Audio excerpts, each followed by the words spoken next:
especially within niche industries. So you'll see brands compare themselves to other brands in the industries, not to the wider outside perspective, which is probably where they need to look in a mirror, and they also need to look through a window. They need to do a balance of the two and understand what's going well in their organization, what's not going well, what does a customer want from them. But also, when they look through that window, they can't just look at the competitors that are in their industry. Because if you're in an industry that's a slight laggard, you're only ever going to be as good as your best competitor. Whereas the expectation is that you're as good as the best companies that are out there, full stop. It doesn't matter what industry you're in. If you use a search engine, you expect it to function like Google. If you have an e-commerce experience, you expect to be as seamless as Amazon and convenient as Amazon. So all of those things come into play from a consumer mindset and their expectations. So you've got to really think beyond it. And even when brands are thinking about how they innovate or they come first to market, actually, if you just think about it from an agency perspective, a lot of times brands will say, we want to be the first, we want to be the shiniest, the newest. First thing they ask for is a case study. If there's already a case study, it means somebody else has already done it. You're not going to be innovative and you're not going to be first. So you've got to think about the capabilities that you need. You need to think about the problem you're trying to solve for and think about how you can change the dynamic and do things in a very different way. Welcome to another episode of CX with CHopra. Customer experience, as we understand, it's, customers' perceptions plus customer feelings now, more importantly, which is generated or caused by cumulative effect of all the interactions a customer has with the brand, with brand's employees, systems, channels, or products. And over the last 2 decades, we are in the industry, everybody has been talking about the whole digital business transformation. But now is the time where gears are slightly shifting, and now people are talking about customer experience transformation, because now customers are not looking at your competitors as your competition. Your competition could probably literally come from anywhere. And CX transformation in today's world is also a combination of not just digital transformation but also the data transformation as well, which we're going to talk a lot about today as well, because it also relates to the business ability to respond to today's expectation economy. The whole CX transformation is it's basically a response to the fast shifting needs of the customer, and today customers are much more empowered and in control. So to discuss all that, very excited to welcome our guest for today's podcast, Mr. Azlan Raj. He's the Chief Marketing Officer at Dentsu EMEA. He's a strategist and a practitioner working at the intersection of brand, marketing, and data. In 2022, he co-authored an Amazon best-selling book, Shift, Transform Motion into Progress in Business. I personally love that book and would recommend all of you to read it. It's got great stories, logic, frames that you could directly learn from and apply in your day-to-day work. He's been on multiple advisory boards from Forbes Communication Council, DMA, Customer Engagement Committee, Performance Marketing World Advisory Board, and many more. He's been awarded as top 50 marketeers by Performance in top 20 most influential marketeers in UK by CXM today. So welcome, Azlan. Very excited to have you. Just want to start with asking, what's your take on CX, the whole state that we are in, the whole transformation journey? Thanks, Arjun. It's great to catch up with you, and I'm looking forward to our conversation. So I think from a CX perspective, I think where we are now, I think it's a really exciting time. I think everything that's happened over the last few years has made CX a really exciting place. I think it was talked about a lot. And as you say, a lot of organizations were talking about the transformation. But the challenge that we had probably pre-COVID is that the idea of transformation, if you had to transform, chances are you've already fallen behind either your competitors or the expectation of the consumer. And by the time you transform, you've only ever caught up. And at that point, everybody else has moved on, whether that's the expectations or the industry, whatever it might be. So I think now, with everything that's happened with the economy, with society, all of those things have shown how organizations need to be more adaptive. And that means customer experience really needs to put the customer at the heart of what we're doing. It's no longer just thinking about the infrastructure, the technology, the data, and everything else. It's about understanding the needs of the customer or the consumer, and then building an organization that is designed to service around them. And just as you explained, is it also because, I remember even a decade ago, people were discussing about that, everything should be customer focused, even your products, your services. whatever your brand messaging is, it should talk about a problem you want to solve for the customer, and not about the features of your products that you have. But this whole shift, is it because now, I mean, as I think we also talked about the whole expectation economy, is it also because now customers are expecting you to deliver? Earlier it was probably a delight for customers that if a brand would do that, but now it's an expectation. I mean, for instance, in my phone I use my banking app, I use my Uber app, I use my food delivery app, I use my Instagram, YouTube, probably all in the same hour, right? So my expectation from all the apps is probably at least to deliver on a certain level of CX. Otherwise, if you look at today's generation, or probably Gen Zs or Gen Alphas, I mean, their bullshit parameter is so high that you can't, I mean, they'll catch you like within 2 seconds, and they'll probably, it's just a swipe for them. So is this shift now more because now customers are telling we want this, or rather telling that they're probably shifting? I think it is. I think there's a combination of things. I mean, what you said before about the delight, I think is bang on, because Hmm. I think organizations were looking at customer experience to delight the customer. The reality is, if you just make a customer 10% happier, they will probably be in a good place with regards to your relationship. So the delight can be quite superficial, and you focus on the wrong things. I mean, a great example I tend to use is your broadband. You only really notice your broadband when it's not working. Right. And that's when you get really frustrated. And that's when customers get frustrated with brands, when the basics and the foundations aren't working. So organizations have to get that. And there is an expectation from customers to be able to make sure that the foundations or the basics of that relationship are where they need to be. Anything over and above is needed. But to your point, the expectations have increased as well over time. So Right. now that baseline has gone up significantly to what you said around the bullshit meter, so to speak, with the Gen Zs and even beyond. Yeah. I think becomes more and more prominent because I think it's even more than just the experience itself. It's also about the values that a brand holds and whether they stay true. I was speaking to someone the other day, and they said their daughter selected their accountant based on whether they had the same values. And normally that might Wow. be something that's commoditized and very commercially focused. They've picked their accountant based on the shared values that they have as well. So that's becoming even more important. So that shared expectation from Hmm. consumers now is increasing and increasing. So just doing the basics isn't enough. And if you look at what brands are even measuring, how many brands are really measuring what's important to the customer right now? Most of them will report on revenue, profit, efficiency in some shape or form. Very few use customer centered metrics to be able to do that. And whilst you're looking at the business metrics only, it becomes very difficult to balance those two and make sure that they're aligned. You've got to make sure that those two things come together. Otherwise, you'll never be able to meet that expectation. Hmm. No, right, absolutely. And if you do, I mean, and if you look at most of the organizations, especially if I talk about organizations which are not digitally native organizations, and now with the pressure of catching up, like you spoke about as well, right? With the new tech coming, I mean, and there's probably new tech coming every year. For example, 2022 was about metaverse, 23 towards the end was about the whole chat GPT or generative AI. 2024 could be something else. And now, while the organization are trying to adapt to new technologies, which is moving at a very fast pace, and there's another dimension of customers adoption as well, a lot of companies are trying to not, I mean, adapt or catch on the whole wave of what's happening in the market. But very interesting comparison I want to make with the point you made in your book, that one should not mistake motion for progress. So like rocking horses don't belong to the boardroom, which is a great line. And that I believe is also relevant here. Then how do brands apply that filter, that are we just doing it more like a point of parity because everybody else is doing it, so we see it as motion but it's not progress? So do you Mhm. see that's also happening out there? In brands may have FOMO in terms of, or be the first to get that PR moment. You do see it a lot. You see, especially within niche industries. So you'll see brands compare themselves to other brands in the industries, not to the wider outside perspective, which is probably where they need to look in a mirror, and they also need to look through a window. They need to do a balance of the two and understand what's going well in their organization, what's not going well, what does a customer want from them. But also, when they look through that window, they can't just look at the competitors that are in their industry. Because if you're in an industry that's a slight laggard, you're only ever going to be as good as Hmm. your best competitor. Right. Whereas the expectation is that you're as good as the best companies that are out there, full stop. It doesn't matter Okay. what industry you're in.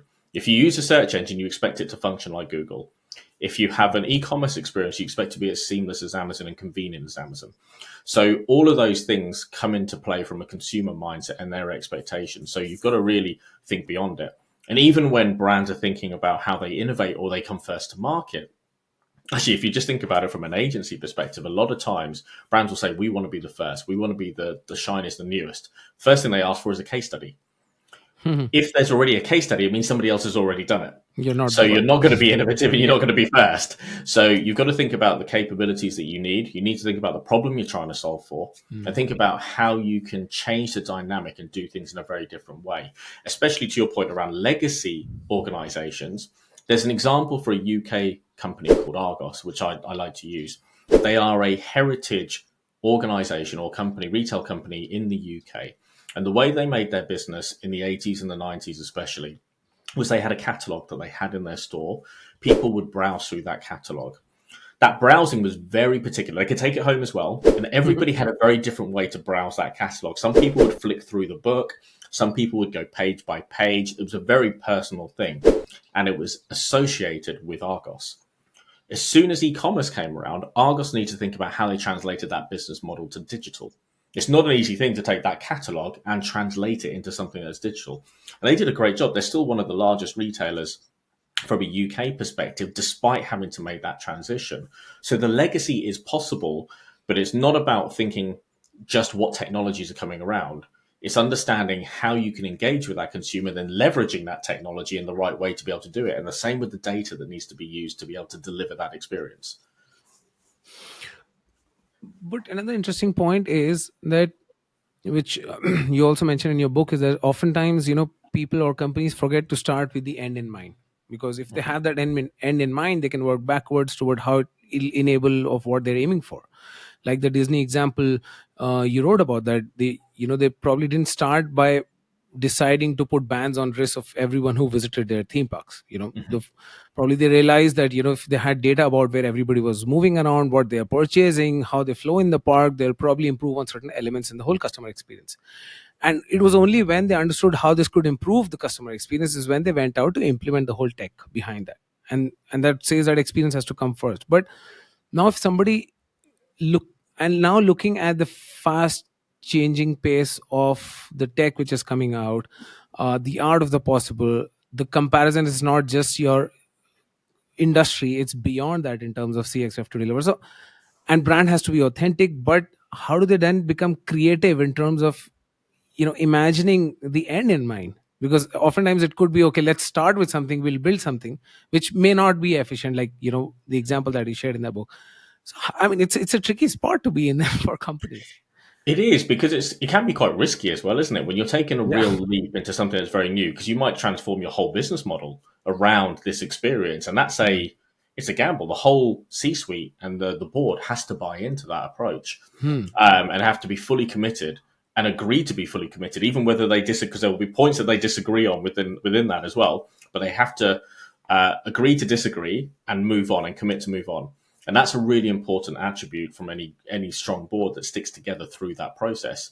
Because once they realize, they can then pivot. But to your point around creativity, that does become a challenge as well. Because I think it's an area in our industry that has started to sort of reduce in prominence.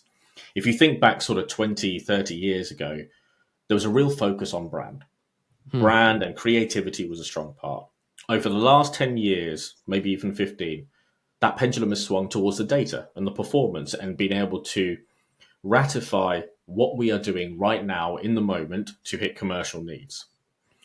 I think the industry has noticed that and the pendulum's starting to swing back, but it's starting to swing back the entire way. We actually need to stop it somewhere in the middle.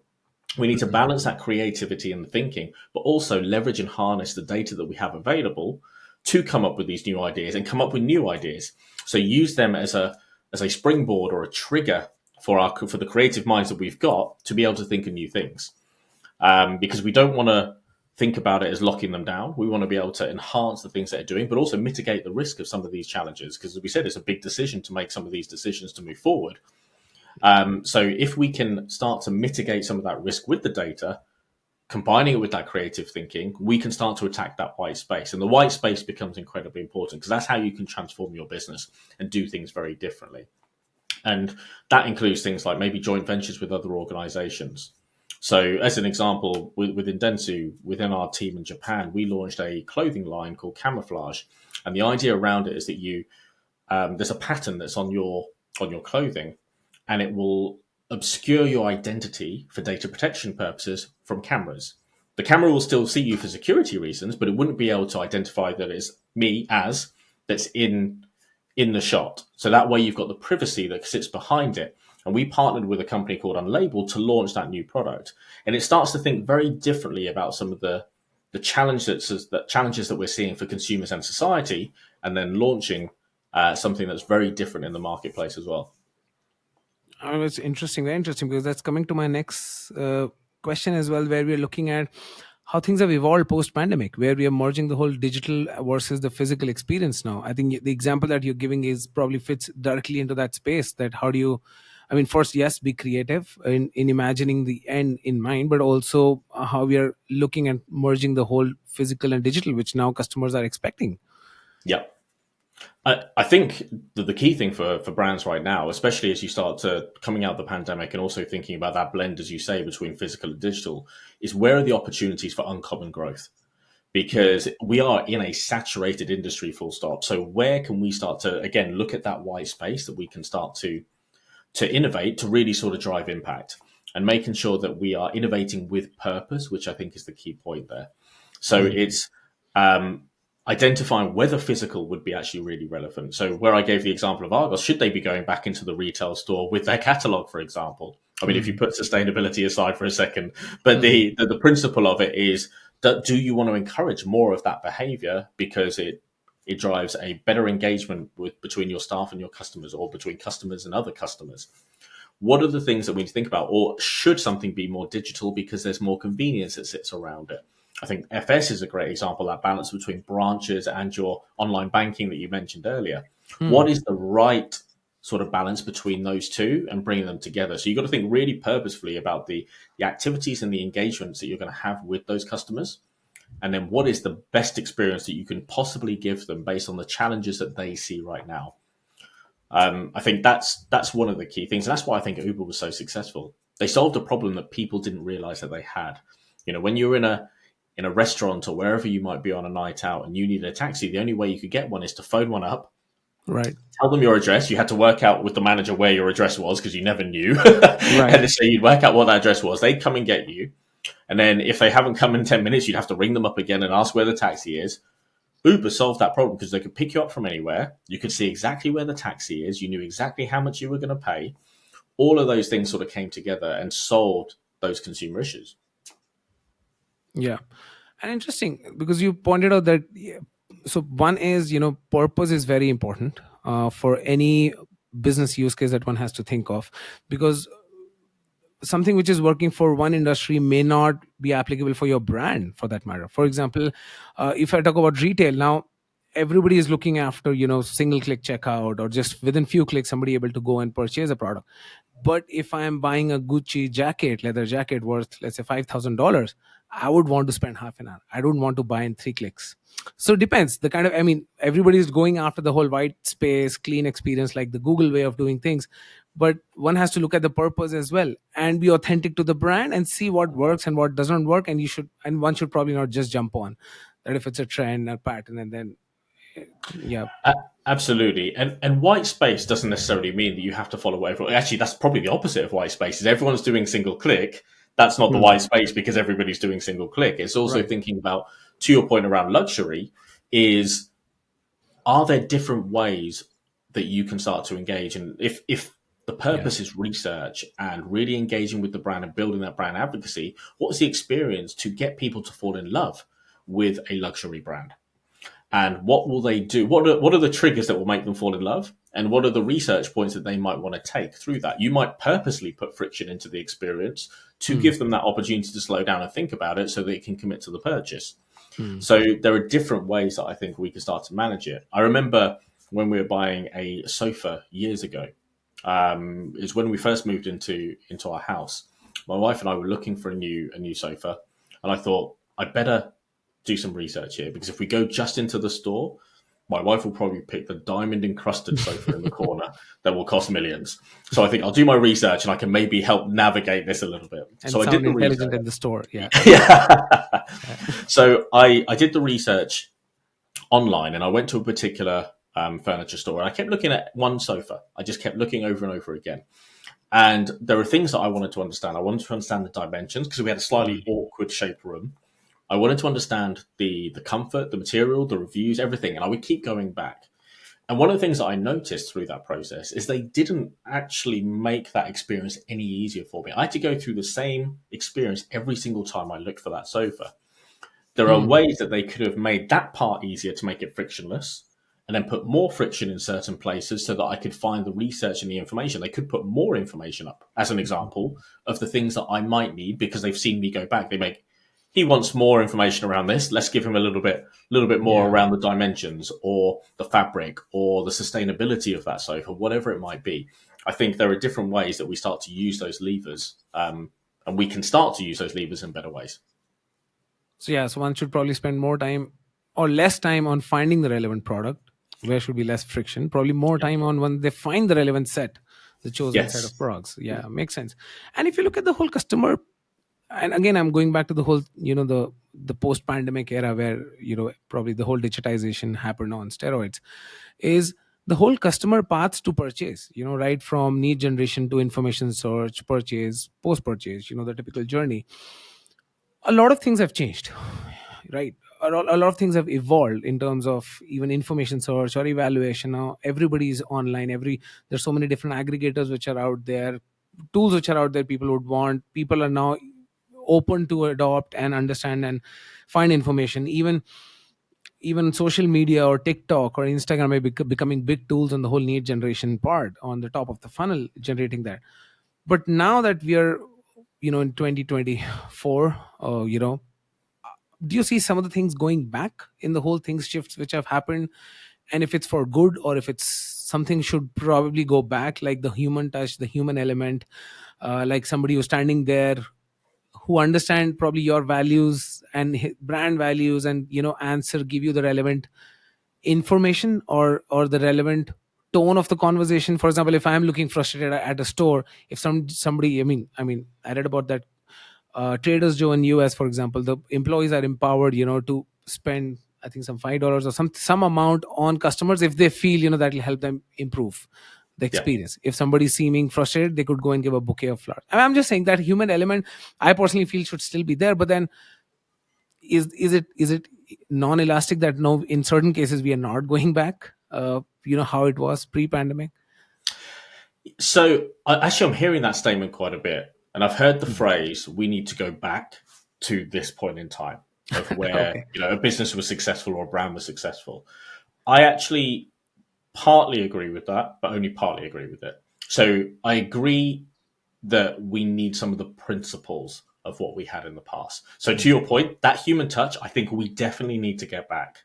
Hmm. However, I don't think it's how we used to do it. I think we need to carve out how it needs to be moving forward in a new world, in a new environment, because we now have much stronger digital capabilities or Hmm. experience capabilities than we have done in the past. We've set an expectation around it. We can't just go back to what it was. It's got to be a hybrid between the two, and finding that balance and thinking about how do we start to create a physical and digital model that comes together Hmm. more coherently, more seamlessly, so it's got the consumer in mind. Where should we be using digital? Where should we be, I guess, amplifying that human touch? Because the relationship is so important. If you Hmm. think about the way that you buy a car, or that you used to buy a car, you used to walk into a showroom and you used to build a relationship. Now you're online and you're being pushed and almost being commoditized to a certain extent to get a test drive and starting to see All right. what you can do sort of from a transactional perspective, even the opportunity to buy a car online. I'm still not at that stage to be able to buy a car online. It feels like too big a purchase for me. However, I do see that, well, obviously it's being successful in some areas to be able to do that. But I think there is a real balance in understanding where we need to make those interactions Hmm. in the right way and in the right place, but also who they're going to. So you might, for example, be happy to buy, a £50,000 car like a Tesla online. I would probably be more hesitant to do that. So how do we change that experience accordingly? So the human touch is raised for me, but it might be lower for you, so it's more transactional, so you can get through the process out of convenience. So that's the, I mean, personalization in terms of what degree of human touch somebody would prefer, or let's say as compared to a Gen Z or a Gen Alpha who've probably never not had the internet. They were born with it. They've seen it. For them, they expect everything to be digital. Probably, I'm sure 10 years down the line, they would say, why do we need to go outside the house? Even we have to buy a car. Things like that, Yeah. I'm sure would come up. Yeah, and I think it's just to your point around personalization because you mentioned it. I think it's actually looking at how you can be more personal.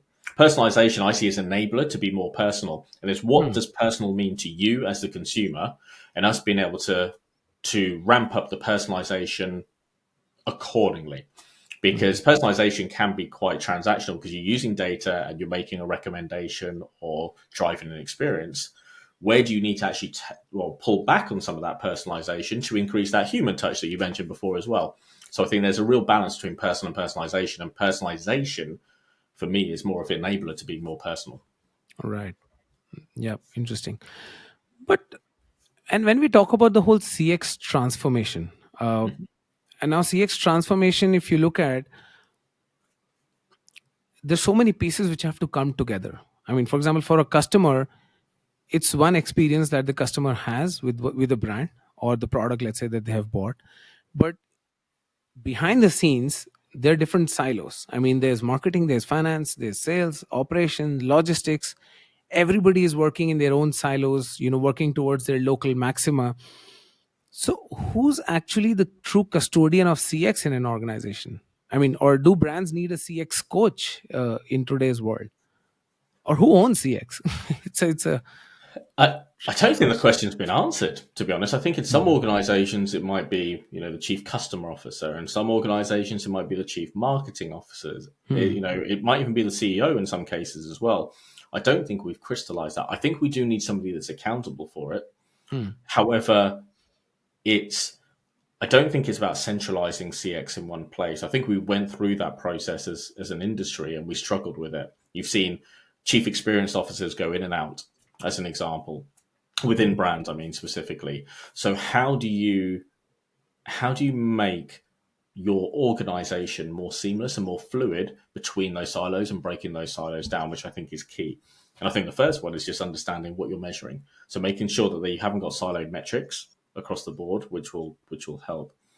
The second one is to your point earlier is around purpose. If everyone's aligned on the same purpose, that makes a huge difference on getting everybody to pull the boat in the same direction. And that's critical because otherwise you get different channels, for example, doing different things based on their specific targets as well.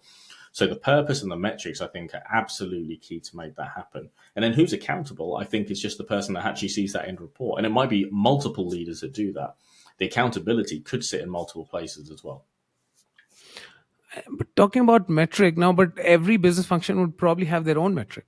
But would it? I mean, I was talking to another guest in my previous podcast. So would it make sense if, let's say, brand had one KPI or one metric, for CX success, and everybody would align to? For example, your example of Uber. Now, let's say if you were Uber, if we put that CX goal or CX metric to be, let's say, average wait time. Now, if every function of the organization worked towards reducing that average wait time, organically all of them would align towards a common goal or a common purpose. So would that help? And I have a counter to that as well, but Yeah, I 100% think it would help. I think that first point around purpose and making sure you're aligned to the vision, and then you're aligned to the KPIs that will help proxy that vision and help measure the success of that vision. I think those aligned KPIs are critical, but on top of that, there will be specific KPIs by department as well, but they can't be in conflict with those joint KPIs, and that's the bit that we need to be careful of. Is sometimes you have conflicting KPIs across the organization, which is where the friction comes from.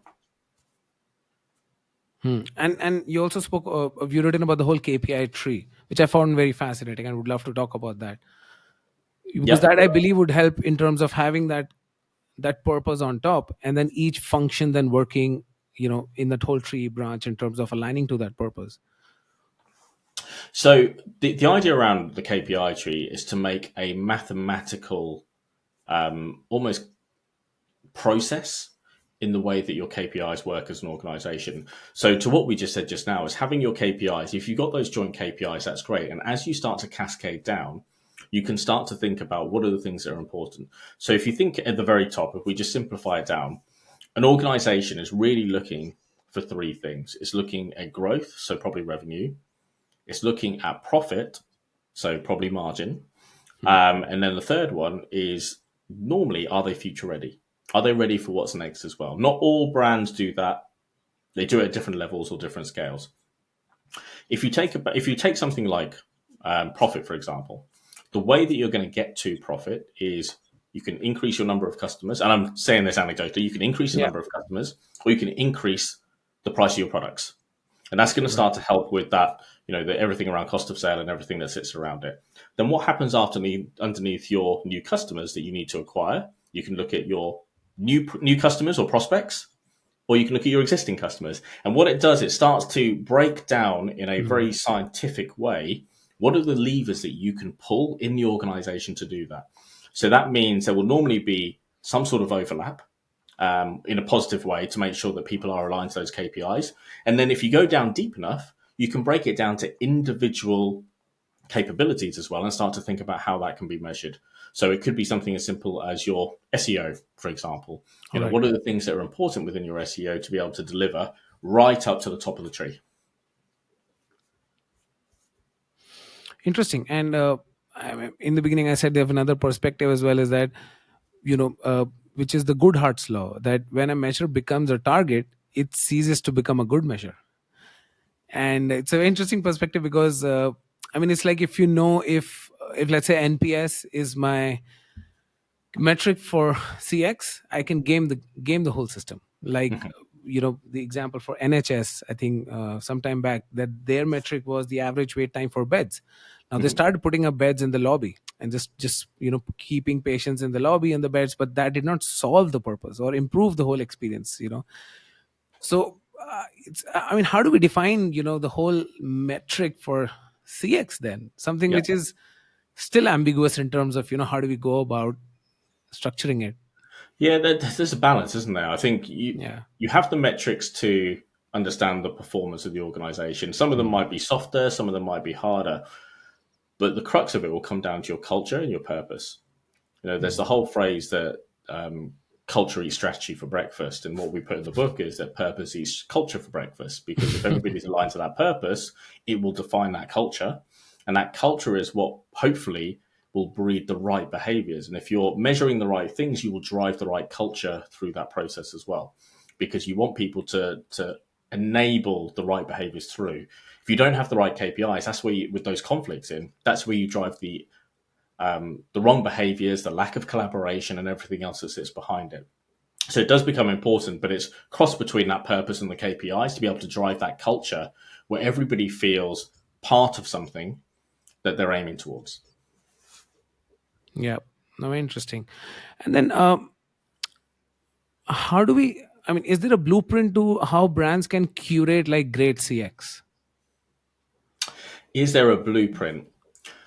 So, funny enough, we do have a blueprint. It is a direction of travel to make sure that you can start to prioritize based on consumer value and business value. Um, Whether it covers the whole CX is something that needs to be worked on with an organization. It definitely covers the data, it definitely covers the technology and the enablers. Whether it covers the creative side is a different question, and that's something actually we're working on. But funny enough, we called it a blueprint. And one of the things that we're talking about actually is, do you need more of a sat nav?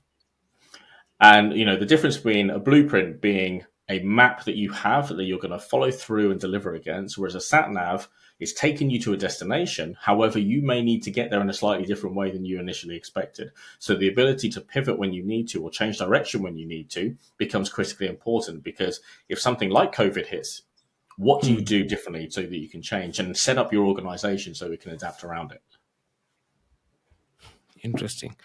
And again, it also goes back to that being authentic, and Mhm. maybe be inclusive and responsive as well, in terms of how somebody would go and design the whole CX.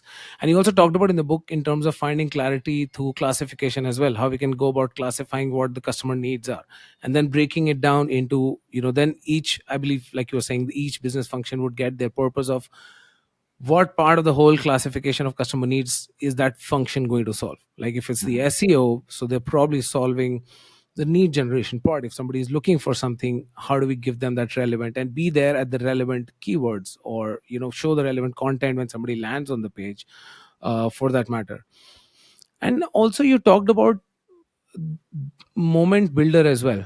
And I found it very interesting and fascinating as well, because in today's world it's very difficult to come up with personas that somebody would want to target, right? It's, I believe, gone are those days with, with marketing they would define a persona that this is, let's say, Arjun is, let's say, is somebody who's working in, let's say, analytics, data professional, goes to office Monday to Friday, it goes to gym, eats healthy, all of that, and somebody then would come and target me. But it's the same person who would probably is working late at night, who would order Chinese, who would binge eat or drink and get sloshed on Friday night, and still on Monday morning would probably go in for the healthy breakfast. And so there are Mhm. different things. So some people, rather than looking at those personas, brand probably would now look at those moments, or the mission or the journey that in which the customer in, then how they can solve those moments. And that's why I really love the whole moment builder. Probably if you want to talk about that. Yeah, and I think you're absolutely right around the persona piece, because at any given moment in time, you can switch personas or you can be in multiple personas. Hmm. I think your example of going out on a Friday night versus eating healthy on a Monday is a good one. The one that I use is I don't play ice hockey anymore, but I used to play ice hockey. Our son plays ice hockey. So when I'm looking for him, I will look for things that are going to protect him and keep him safe Hmm. while he's on the ice. If I'm looking for me, I'm looking for the stuff that looks good when I'm standing next to the ice. So Hmm. it's a very different mindset, but I'm still the same person that's buying. I just buy with a different intent. So to your point around moments, it's those individual moments of understanding who am I buying for, which becomes really critical. Who am I buying for? Why am I buying? Why am I there at that moment in time? What's my emotional state potentially around it? So, one of the examples we give in the book around the moment builder is if somebody has broken down in their car right now, don't put them through a process that's going to take an hour to get to the solution. That's Hmm. the time where their emotional intensity is going to be at its highest. Get somebody to them as quick as possible, answer the call as quick as possible and get somebody out to them as quick as possible, because that's Right. what's going to drive the right experience and the right outcome. And that's what we're saying around moments. It's those collections of moments that build up an experience and a relationship over time. I think Amazon do a fantastic job of this, because out of every, I'd probably say thousands of products that I buy from Amazon Hmm. every year, there's a very small percentage where it doesn't go as smoothly as the rest. Right. But because the surround sound is so positive around the products that have gone really well, I give a much more allowance around it. And to be honest, the need isn't like I've broken down in a car and I want to get home because it's raining, I've got the kids with me and everything else. It's normally quite a functional purchase that I buy, something that's simple that I don't necessarily need. So I give so much more flexibility to to the brand as a whole because of that. When you've got something like when you're buying a car, you only really get that moment once every 3 years. True. So when you have that interaction, everything has to be smooth, because the comparison isn't there, because you haven't got loads of positive surround sound unless you've owned the car before and you've had it for years. It becomes very difficult, but it can very quickly switch. It's not at the same volume as something like Amazon that comes through. So the moments that you have within something like that become even more important to get right. So you've got to really craft and curate those experiences in a very different way to something like fast moving retail. Yeah. Interesting. Yeah, great thought for sure. And also in the end, I also want to talk about, have you seen any CX blunders or crisis happening? Crisis being averted, or near misses in some of the brands on how they've missed out the whole game of how they should be doing it. I have to say, I've just being candid in my own personal experiences. The ones that I'm struggling with right now is the travel industry. Mm. I think since COVID, I think there was an opportunity, and I say that without the, understanding all of necessarily the commerciality that sits behind where each brand is and the capital that they've got to be able to play with. But I think the experience has deteriorated across travel with Mm. planes being delayed and cancelled or whatever else, the check-in processes that you have. Certain parts have done very well. Don't get, I'm not, it's a bit of a sweeping statement that I said there. There are some Right. brands that are doing it well. But from where we were pre-COVID, it's a very, very different place. And it almost becomes less of an enjoyable experience to do travel. So as soon as somebody gets that right and just makes that whole thing seamless again, I think we'll Mm. see a huge, huge difference. And I think one, it will accelerate the entire travel industry as a whole. So I think it will benefit the economy through that. I think it will benefit each brand, but also more importantly, it'll benefit each of the consumers that are using it because their experience will get better and better and better. And through that, ultimately return and whatever else. But I think that the travel industry is really struggling with that experience at the moment. Right. Yep. And also, I mean, a last question. I mean, looking at how the whole CX space is evolving, right? Even even brands also trying to figure out. And if you had to give any suggestions, to young professionals out there who probably are aiming to become like CX specialist or master the whole art, what are the skills that they should be looking at in building? I think go deep and wide with your capabilities and your skills as much Hmm. as you can. I think it's very easy now to get into a niche. I think at the start of your career, try and go broad, then Hmm. work out where you're going to specialize because I think that rounded view will give you a much more holistic take on what a consumer needs. Because I think some of the biggest challenges where our industry was quite broad to start with, um, it eventually became much more of a craft, an in-depth craft into lots of different capabilities, which people went straight into. They didn't have that same breadth. I think to be able to get that breadth has helped me massively. Just see the bigger picture Hmm. and understand what we can do differently and how all the pieces come together. Because that's the important part. Otherwise, you start to artificially create those silos that you mentioned earlier because people look through their own lens, and then to a hammer, everything is a nail. That principle starts to apply. So every solution comes from that one perspective that you've got. So the broader the perspective that you can have and the more experience you could draw on will massively help you, especially in 10 years into your career. Yep, no, makes sense, and it's more to have those different perspectives as well in terms of how it would land the whole experience to the end customer. Great, thank you so much, Aslan. It was great talking to you. Great insights. I love the conversation, and I'm sure everybody listening in would also love it as well. Thank you so much again for taking your time and doing this. Thank you for having me, Arjun. It's been great to chat.